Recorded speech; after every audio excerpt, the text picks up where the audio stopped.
Well, welcome back.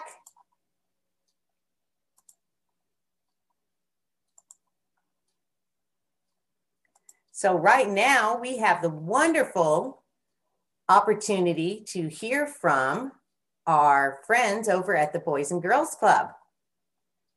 And so I would like to welcome Dr. J and her team over at the Boys and Girls Club. Good morning, Dr. J. Thank you for joining us. Hi, everyone. My name is Dr. Donna Jagelski. I'm also known as Dr. J, and I serve as the Director of STEAM and Makerspace programs here at the Boys and Girls Club of Greater Scottsdale. I'm standing here in our very first Makerspace at our Virginia G. Piper branch. And I'm here to tell you that we are going to have a lot more Makerspaces to provide all these great opportunities of innovation, collaboration, creativity for all of our youth and teens. In fact, next month, in March, about mid-March, we are going to be opening our second Makerspace at our McKee branch that serves the Fountain Hills area. And in the month after that, in mid-April, we'll be opening our next Makerspace at Thunderbirds branch, which serves the Greyhawk community. So I bet you're wondering, what is a Makerspace? Well, it certainly is a space. It's an environment that has all kinds of tools and equipment that will help our youth and teens to innovate and create and collaborate and have a lot of fun as well. But they're going to be creating solutions for a better way of life, coming up with innovative solutions for their club, their local community, and even the world. So I bet you're wondering, what is actually in the Makerspace? What are these tools and these pieces of really cool equipment? Well, for this special tour, we have our teen STEAM Dream Team that's going to give you the tour. So take it away, Dream Team. Oh, didn't see you there. My name's Devin, and I happen to be a part of the STEAM Dream Team. Nice to meet you. So I bet you were wondering what I was playing. This is a VR headset. A VR headset is a headset that allows you to augment reality and everything around you and allows you to go into different courses and activities while also enjoying everything inside.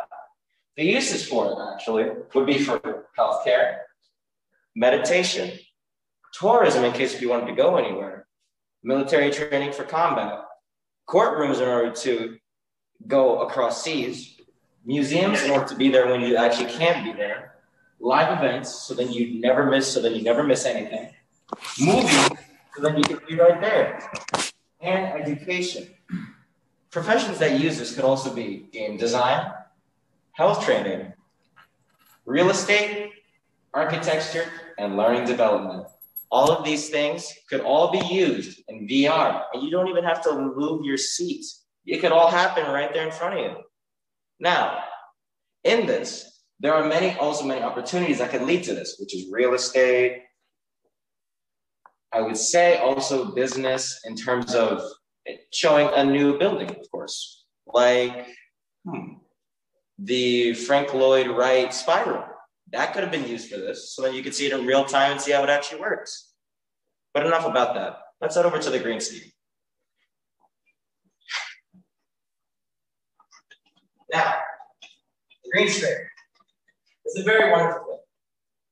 This allows you to use special effects, news reporting, action scenes, allow depth of the reality, change environments, and make cool backgrounds.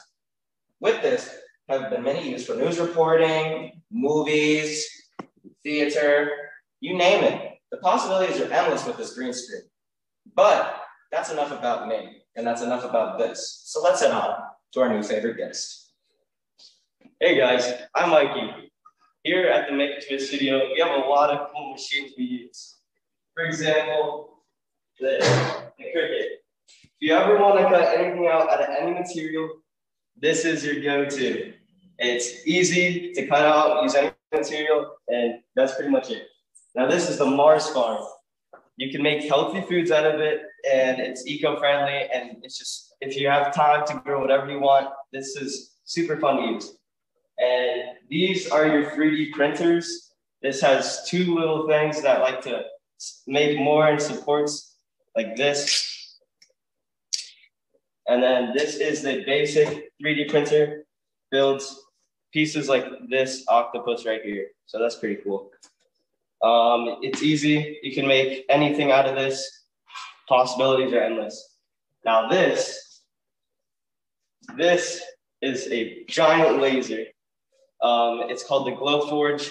We made this lovely chest out of it. It uses a laser to, quite frankly, make anything, cut out anything, print anything. So yeah.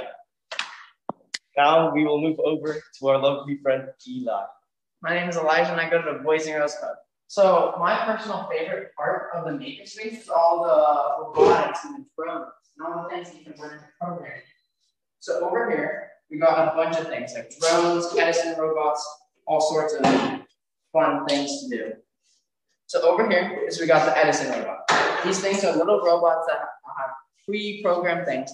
But what's so special about them is that they can sense the contrasting colors. So for example, here's something that's pre-programmed that comes with the Edison robot. This is called bouncing borders. So what this does is you scan a little barcode. Now let's scan the barcode and you set it in a track that comes with the Edison robots, or you can draw your own track with any Sharpie or black marker. So now the Edison robot will stay inside the black lines. But there are more things too that come with the Edison robot, like line tracking. This one's special because you can make courses for your little Edison robot. So now that it's scanned that, and I've put it on the track, hit play, it'll follow the track. So now you can make tracks for your Edison robots to follow. But that's not all these things can do. Follow lines, bounce off of lines.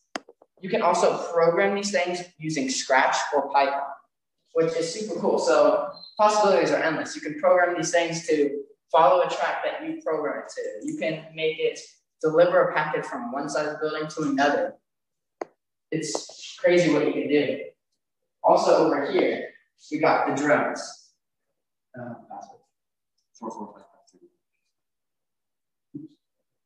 Over here, we got the drones.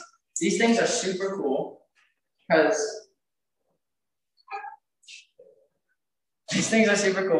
it comes with a camera and they also have a gyro link.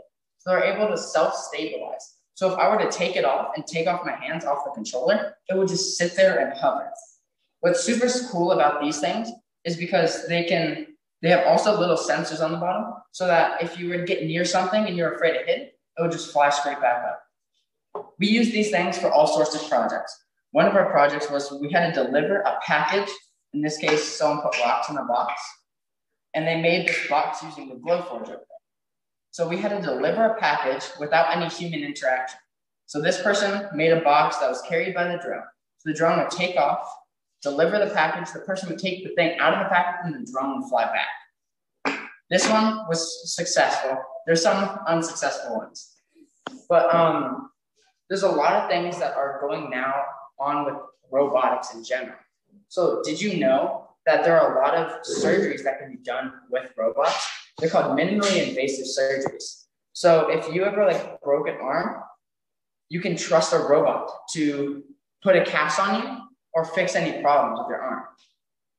But that's enough about these drones. We're gonna go into the activity now. We're gonna be making our own little drone.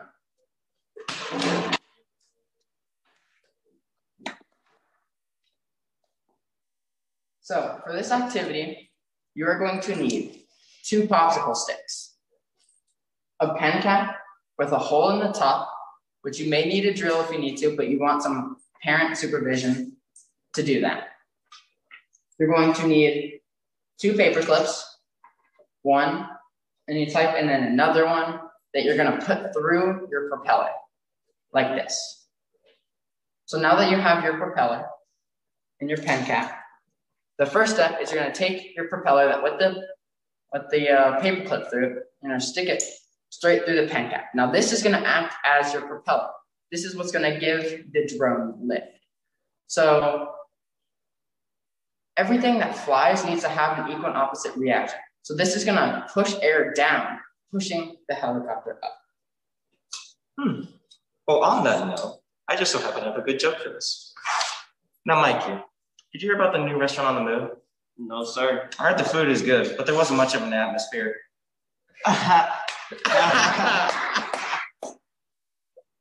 So now, the next step is you're going to take one of your popsicle sticks, any tape. Personally, we're using some Scotch painter's tape, but any tape should work. You're going to take that tape, and you're going to take your first popsicle. You're also going to need your piece of paper that you cut out. It's 1 inch by 10 inch. Now that you have this piece of paper, you're going to take your popsicle stick, find about the center of it. If it's not the center, that's okay. You're going to take it and you're going to tape it right about there. Wow, all this talk about air and flying has really gotten me into a good mood and a good joke too. Hey, Kenyon, what do you think a tornado's favorite game is? Guess what it is? Twister. Now on to the next step. So after you tape the popsicle stick to the piece of paper, it should look something like this. Your edges of your paper don't have to necessarily be round. They could be straight as long as it's long enough to keep the drone straight when it flies up. So now that it looks like this, we're going to tape the next popsicle stick on the opposite side of the original popsicle stick. So it should look something like this. Tape on this side and tape on this side. And it's going to be pinching the piece of paper between it so that the paper doesn't move. Wow, that's so interesting. But it's not as interesting as this joke coming up. Ready? Yo, Mike, how do robots eat salsa? How? I don't know. Honestly? How? Well, you know what, kids? About to blow your mind. You know how they eat salsa? How? Microchips. After that joke, we're going to move on to the next step. So your drone should now look something like this. Two popsicle sticks on pointing opposite directions. So you have almost one long one, almost, with tape on both sides holding the popsicle stick to the paper. So now the paper doesn't move. So our next step is going to be taping this paper clip to one end of the drone. So you're going to want to take your paper clip. You're going to want to bend the inside part or the small side down. So now you got this little bit of triangle. Now this is going to act as one of the holders for our rubber bands to give the drone power. So you're going to take this paper clip that you have now bent into a triangle, and you're going to tape it to the end of one of the popsicle sticks. Now this is going to again hold the rubber band. Hey guys, Yeah. We're going to hear a joke. Sure. It's a robot's favorite dance. Microchip? You know what? Y'all rock, because you know what it is, kids? You know what it is? The Roomba slide. Now your drone should look something like this. Your two popsicle sticks holding the paper and the paper clip at the very end of one of the popsicle sticks pointing down. So now you're going to take the pen cap that you put the paper clip through. Now you're gonna make sure you wanna put this on the correct side, otherwise it won't fly. So you see your pen cap has this little black or any color piece that protrudes, sticks out. You're going to wanna take that side that's sticking out and put it on the opposite side of the paper clip.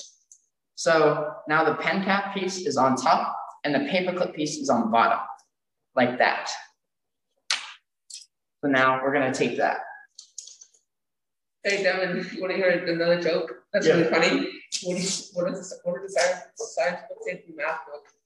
What? You got some problems. Dang, funny.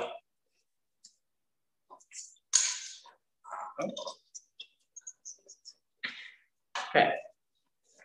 It should now look something like this. So you got the pen cap on one side, paper clip on the other, and the pen cap has to be, the little piece that sticks out has to be on the top while the paper clip's on the bottom. So now you're almost done. What you're gonna wanna do is take the paper clip that is attached to the propeller, like that, and you're gonna wanna bend it so it's almost like a hook.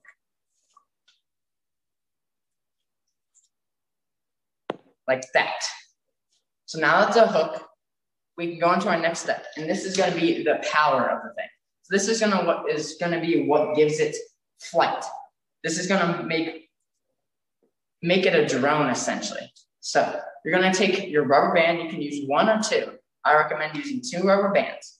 You're gonna take one side of it and hook it on to the paper clip on the back. So now it should look like this. You might wanna squeeze this down a little bit so the rubber bands don't escape. And then you're gonna take the other side of the rubber bands and I'll pull it all the way up. Oh. Dang. I don't really have a joke, but I guess I could try. What do you think, Matt? What type of music do you think planets listen to? What music? You know what? Honestly, I think it's some Neptunes. Okay, now the drone should look something like this. He's really making this up on the fly. Oh, no. Okay, wait. So now it should look something like this, with paperclip on one side, pen cap on the other, and rubber band in the middle.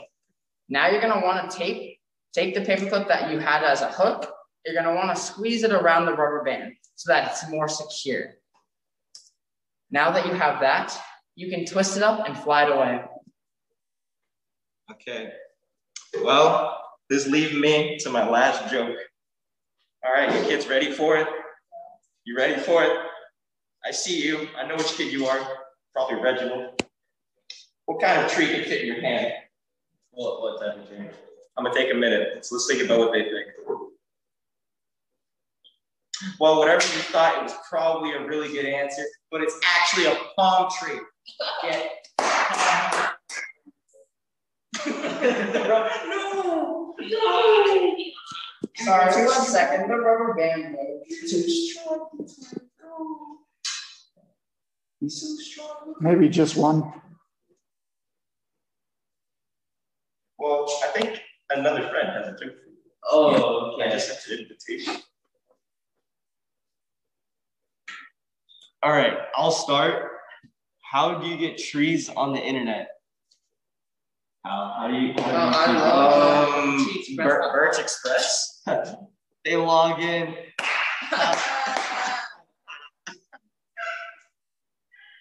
Oh, well, I guess it's time for my joke.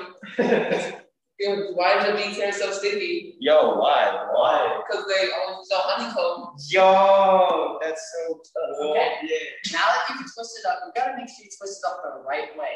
So if you look at the propeller is slanted down. You want to twist it that direction as the propeller is slanted down. Because otherwise, the drone is going to go straight down. So now that you've got it twisted up, you're going to want to hold onto the propeller and hold onto the bottom side of the drone. Now, you're going to want to let go of the propeller and let go of the drone, and it should fly away. That was a bad example because the rubber band, I didn't twist it up enough. So we can try that again.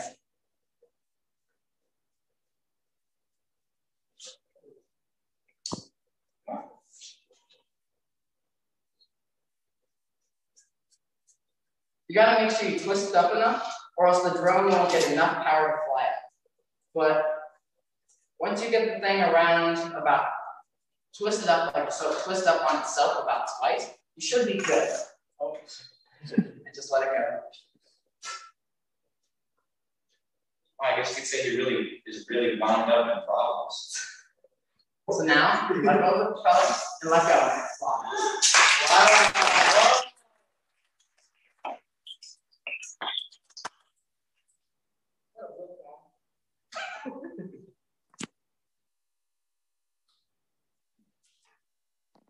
Okay, so So now if you guys want to see what one of these drones look like, if I can get signed in. 44553. We can show you what one of these drones look like. These ones are a little bit higher tech, as you could say, because these ones can actually be controlled through a remote. So these ones are special because you don't need to link it up to a controller. You can use any phone, iPad, laptop, anything really that can connect to the internet.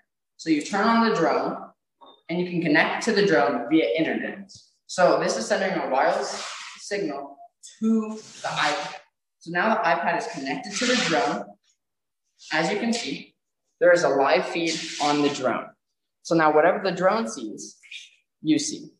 So what's also special about these things is that it's used, like people that have no flight experience can use these drones. So there are very simple controls to do stuff. Like this can take off all on its own. All you gotta do is press a button, slide the slider, and it takes off. And like I said, these things are special because they can just sit there and they won't move. Now the video is just perfectly still. These can be used for like video shoots, pictures, or you can fly around. Now, like I said earlier, this thing has a camera.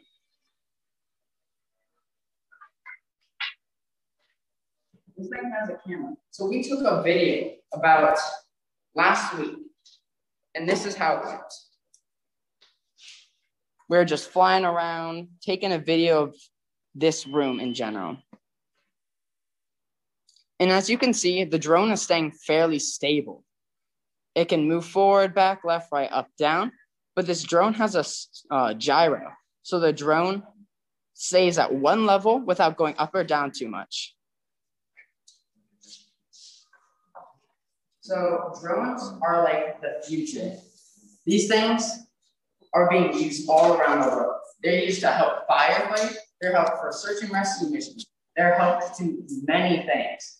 Like, have you heard there's fires that like happen in the forest and they don't want to send people in because they can get harmed. So what they'll do is they'll take drones with buckets of water or this flame retardant powder that they'll fly over and they'll drop all this stuff over the fire so that the fire will go out. So drones are being used today. They're also delivering packages like Amazon or like any other company that delivers stuff. They might use drones if you're close enough to one of their shipping locations. So they all get all the packages. If you live close enough to them, they'll take a drone and deliver it straight to your house. So there's no human interaction either. So I think drones are my personal favorite. They're the future of tomorrow. That's so interesting. Wow, good job. All right, back to the 3D printers. We've made some lovely things, as you can see. This is a penguin. It's pretty cool. This is a unicorn. I know a lot of people like unicorns. And this is a shark. That's actually a paperclip shark and a paperclip. Thank you, Devin. Now, in that farm we have over there, as you can tell, it's lit up and it's really nice. And the sprouts that we are currently using are the same things that make this. This is called bok choy. It's a very good Chinese food that everyone eats back there. It's very healthy. And yeah.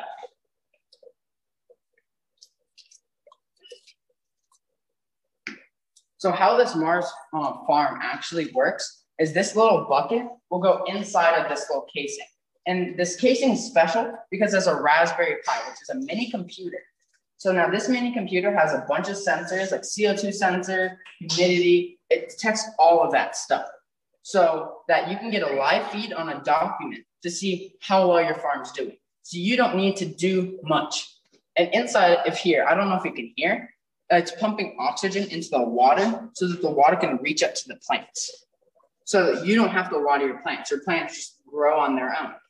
And so that's what's so special about this is you don't need to do anything. Well, you have to do a little bit, but you can see live feed of what's going on inside the plants or with the plants.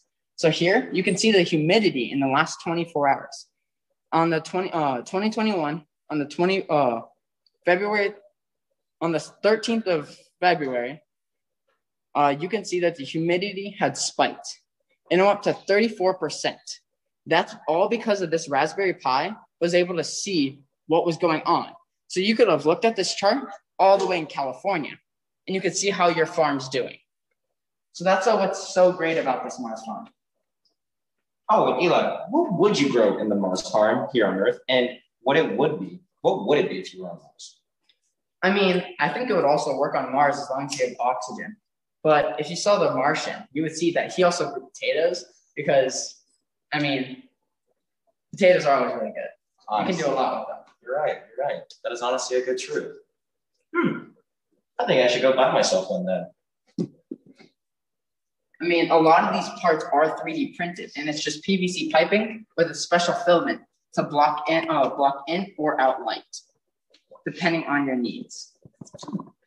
So you could build one of these on your own if you get all the sensors and you 3D printed your parts. I guess you could say we were all born with a green thumb. Interesting.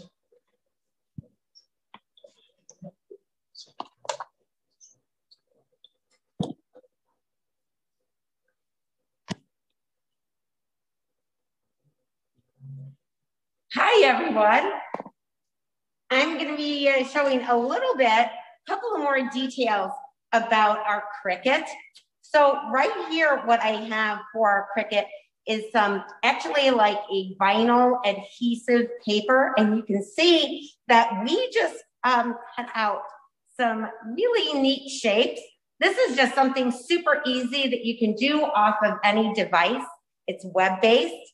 And you can see that our cut star is right here on one of our notebooks.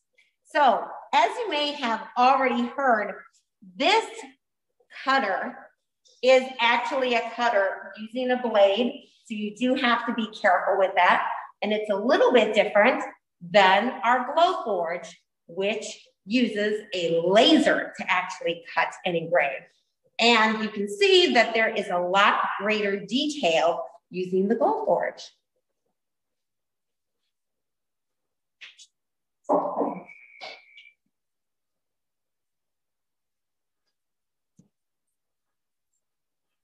And something super cool about these Glowforges and the Cricut over there is that they can all be controlled through an iPad.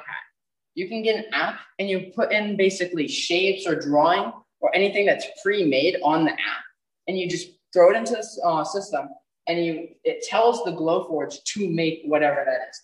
This is something, like you probably saw earlier, this was something that was already on their website that we just used to test out and cut out, and it came out with all these little parts that we just snapped together, and it was super easy. But people can make their own things too. So like you can take your iPad or laptop and you can set it in there and it can engrave a pattern onto your iPad, or you can engrave wood, or you can make even little tools that will help you. Like this is a tiny little ruler and it has little circles depending on the dimensions and stuff that you may need if you're making something, let's say. Like an architect. Yes, like an architect. So here begs the question, could you combine something else, like a 3D printer, and make a new way with the Glowforge, like a new braille or some type of object, combining those two? Would that be beneficial? Would that work? I mean, yes, you of course could. You can use this 3D printer to make little chains, let's just say, and you could lock this chest up, let's say. You could take the chains that you printed and lock up the chest and put a little lock on there so that no one could get in. The possibilities are endless. You can combine all of these things to make whatever you want. So if I wanted to, I can make a Mars farm that has a 3D printed lock with a Glowforge key. Yes, you could if you really wanted to. If you want to protect your vegetables that much. I love vegetables, man. You know those rabbits, they won't steal. And we saw a question in the chat about whether the Glowforge is like a computer, and the answer is yes and no. If you use the Glowforge laser to engrave on something, in that sense, it's sort of like a printer, because you could take, as Eli mentioned, an iPad or a laptop and engrave something onto it. But since it's a laser, it's not printing onto something, it's cutting things out or engraving. So most of the time we use the Glowforge to cut, and that's where you get something like the little chest that we have here, or the little ruler. I'm going to try and give you a visual of the chest, but each of these tiny holes is how it's assembled. So that allows you to put pieces through from other pieces, which allows you to get a chest with a nice rounded top and all those separate pieces on it. So the answer is the Glowforge is not really like a printer because it's taking things away instead of adding to them. So it's not adding ink to a page, it's cutting out or burning out part of the material you're using. But the nice thing about the Glowforge is you can use basically any material. You can engrave in glass, you can engrave in anything up to anodized aluminum, and you can cut chocolate, leather, paper, cardboard, clear plastic, acrylic, just about anything else. And that's why the Glowforge is pretty cool, because we can use it in all kinds of interesting ways. And also with regards to Glowforge, we'll show you actually some of the materials with acrylic, some of our cuts and materials using it. And also, thank you very much. In the technical sense, actually the cutters like the Glowforge and the Cricut are really referred to as subtractive manufacturing, as Christian just described with that. And our 3D printers are known as something that is referred to as additive manufacturing. Now, recognizing that these are really high-tech tools, so you obviously have blades and things of that nature that you have to be careful with. And with regards to fumes from the Glowforge, obviously, as you can tell with a laser cutter and engraver, there is an air filter that will come with. And that's why it gets a little rather noisy in here a lot of times when we're doing everything, because this will take care of all of the dust and all those particles so that you don't need a complete exhaust system for it. So when we do run the Glowforge to cut any of our designs, we are using the Glowforge itself and the air filter so that it will remove any of those fumes and everything like that. All right, and we saw a question in the chat about what kinds of things we make in the Makerspace. And the answer to that is all kinds of stuff. So we can see Devin here is holding some of the material that we've used to cut things out. And here I'll give you a close-up of what it can do to engrave.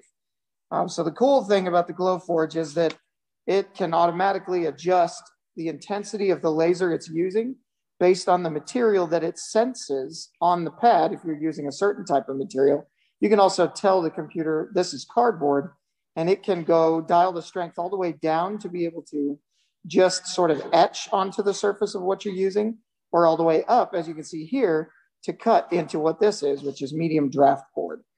So you can cut straight through this piece of wood, and this entire sheet is probably cut in about 4 minutes. It doesn't take long to cut everything. The next sheet Devin's going to show us is where we printed 3 smaller scaled down versions of the chest that you saw earlier. So you can see the type of precision that you can get out of the Glowforge is much, much greater than I would be capable of with my own hands. And it can do it automatically based on a pattern. And this pattern we found on the Thingiverse website, as Eli mentioned. So it's out there as an open source, something you can just grab and use. There was, I think, another question about how old you have to be to join the Makerspace. This Makerspace and the others like it in Boys and Girls Clubs in our organization are available to kids from ages 5 to 18. Anybody can become a member of the Boys and Girls Club and come, and we have kids in here every day after school who get to make projects like the drone delivery system, which I think Dr. J is about to show us. Yes, and what's so great about our Makerspace is what I'm holding in my hand are their creations. And these really serve as prototypes. Prototypes are so important because, as you have heard from the Dream Team, this is not all done in one setting. This continues on because really making, creating, and innovating solutions is an iterative process. It's a continuing process. And prototypes serve that, because you'll test something out and find out one portion doesn't work. So now you fix that portion, and then you find out something else doesn't work. It's kind of like a Rubik's Cube. And you're trying to get to that point where you have evolved your prototype to actually solve as many problems as you can without having other constraints that are interfering with that. So if you want to talk a little bit about some of these kind of prototypes and maybe what worked and what didn't work and what you improved on, that would be great. Okay, so at first we had made a box just out of cardboard, and we used string to hold it up. But the problem with that is it wasn't very stable. So we then thought, why don't we use something from the Glowforge? You know, wood's strong and it would be able to hold something.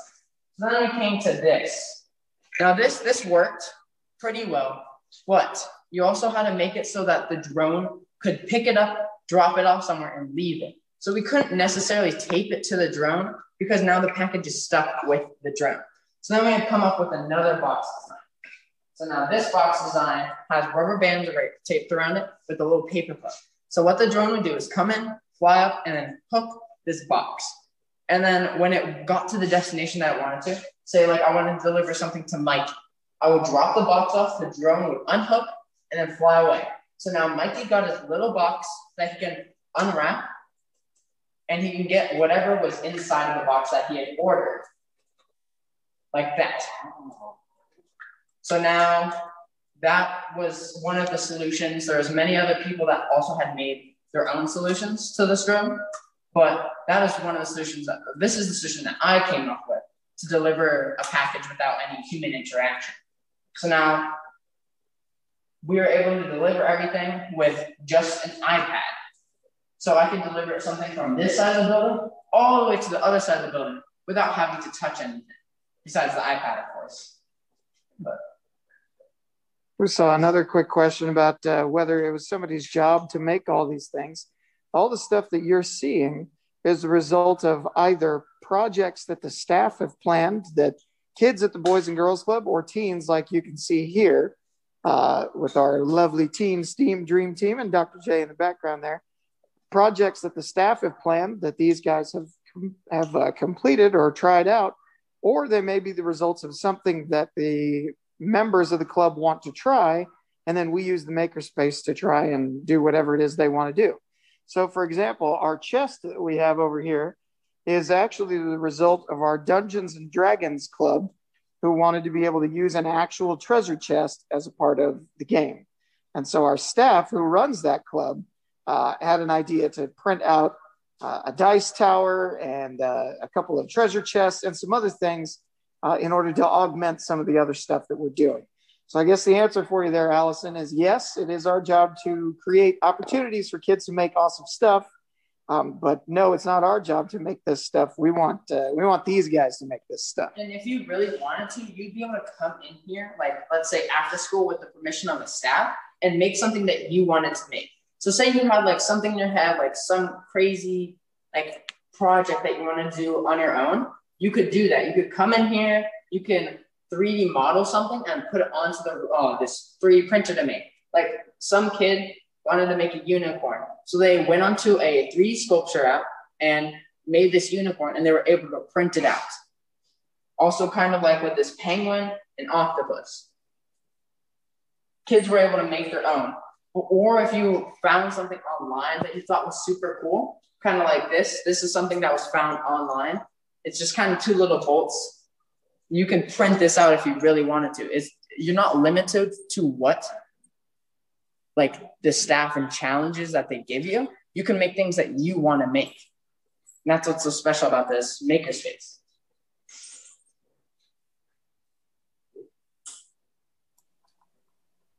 And also, since we have just recently opened this year, our first Makerspace, we opened in the middle of November. So we've really been operating for about 3 months.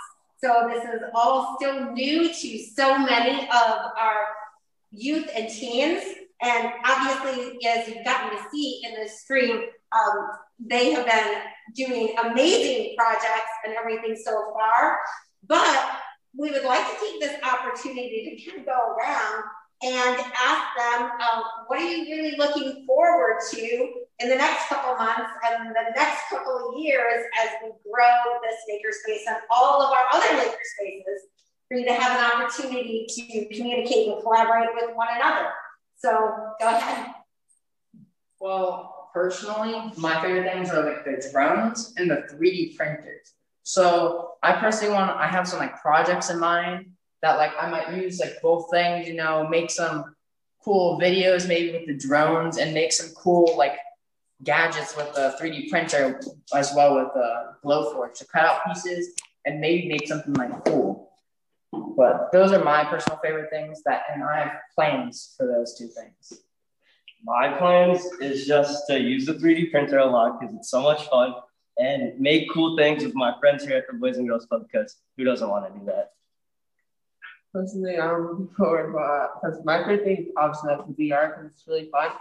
And I'm looking forward to because like I have projects like you can go exploring places on Google Earth VR because they have that for the VR now, which is really cool. I really like it. Mine would lead to opportunistic ideas, like the VR.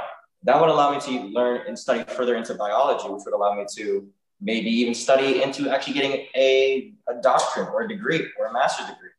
And with it right there in my hand, I could easily do it and study things that most people couldn't, even if they did have the money. And also, I would like to use the Mars farm because it's so useful. It is an already self-regulating system that keeps check of your vegetables and makes sure that no matter what, you always have a maintained food deposit. So that's why I wanted to be here. I wanted to look for opportunistic ideas. I wanted to be also learning ideas. I wanted to also learn how to be a leader too. The VR could also potentially make you a good a good people person. It could teach you ideals. It could teach you very certain methods on how to talk to people. It could also teach you how to enact order in courtrooms. It learns you how to teach you the basic anatomy of a human, teaches you the structure of architecture. It could do so many things. So those are my ideals and my little dream. Hi, everyone. I really, really hope that you have enjoyed our session today. And there are so many people that I want to thank. And I want to thank Christian, who is our branch director here at Piper. So thank you so much. Thank you so much for everyone for joining us. And I want to give special thanks to our Teen STEAM Dream Team. They are amazing. And we would really love for all of you to join us here at the Boys and Girls Club of Greater Scottsdale so you can be an innovator and creator and collaborator and change the world. Be a change maker. Thank you so much. Thank you so much, Dr. Che, and the Dream Team there at the Boys and Girls Club. We really appreciate it. So, Christian, if you will stop sharing your screen, I think you have. I'll switch back to mine, and we'll move right into our thank you.